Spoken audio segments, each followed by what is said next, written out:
Hello, welcome to Faithless Love. Sometimes, betrayal doesn't come from enemies. It grows where you least expect it, deep inside the heart of a family. My name is Laura. I'm 32 years old. If you had asked me a couple of years ago whether I was happy, I would have said yes, without hesitation. I had a husband, Tom. We'd been together for nearly a decade.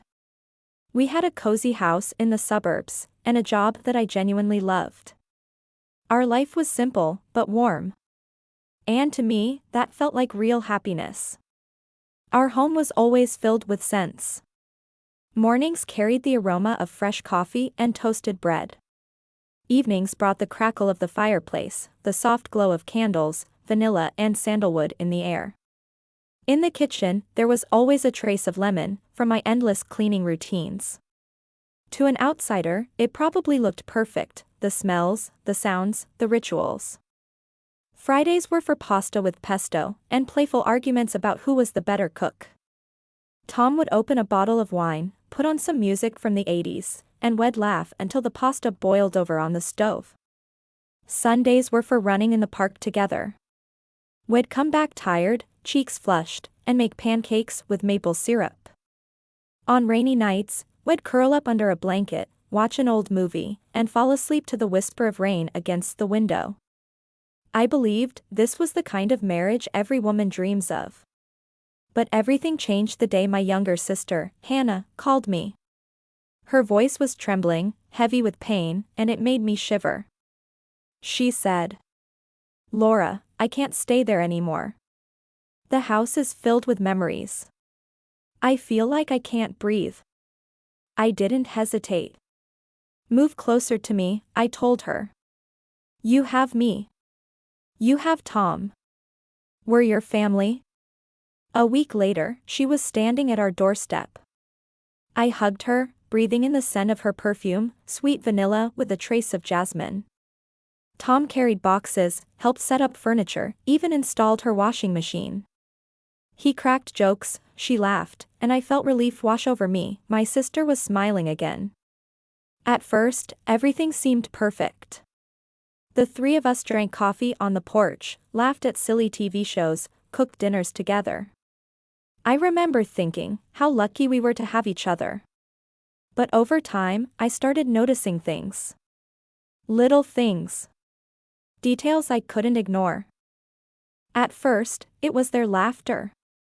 They laughed too much, too loud, sometimes at jokes I didn't understand. They began to have their own little secrets, phrases and glances that only they seemed to share. Then came the phone. Tom used to leave it anywhere, on the table, by the couch. But now, it was always with him. He set a password. He smiled at messages. And the moment I walked into the room, the screen would go dark. The scents gave him away even more. Normally, when he came home from work, he smelled of coffee, cigarettes, and the stale air of the office. But a few times, I noticed something different. His clothes carried a fragrance I knew far too well, vanilla and jasmine. The scent of my sister. I tried to push the thoughts away. No, it's nonsense. This is Hannah. She would never.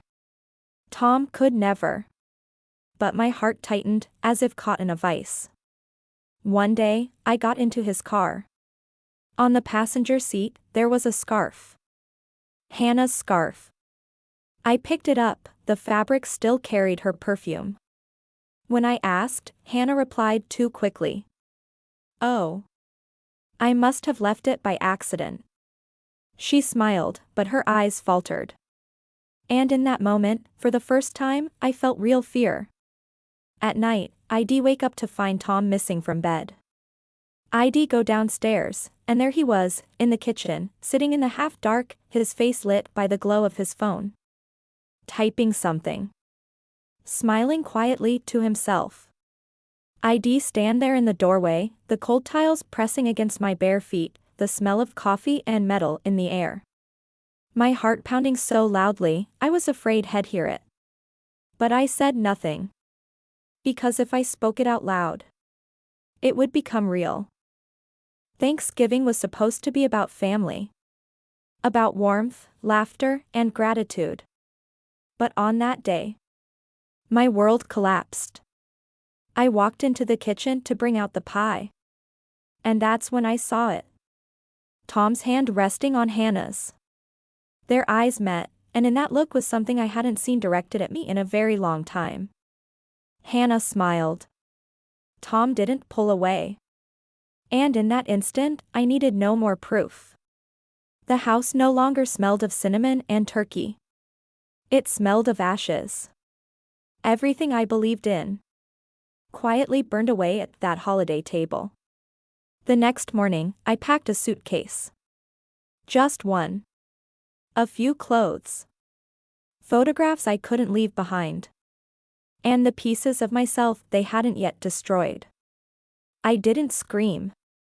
I didn't beg. I didn't ask why. I simply walked away. Sometimes strength isn't about fighting for what's already dead. Sometimes strength is leaving and choosing yourself. Now, I'm learning to live again. Learning to wake up in silence and not be afraid of it. Learning to breathe deeply without looking back. I don't know how long it will take. Months. Maybe years. But I believe that one day, I'll find forgiveness in my heart. Not for them. For me. And you, if your world collapsed right at the holiday table, would you forgive? Or would you walk away, like I did? And if you're listening to this, living through something similar, know this. Life after betrayal is possible. Starting over is possible. First there's pain.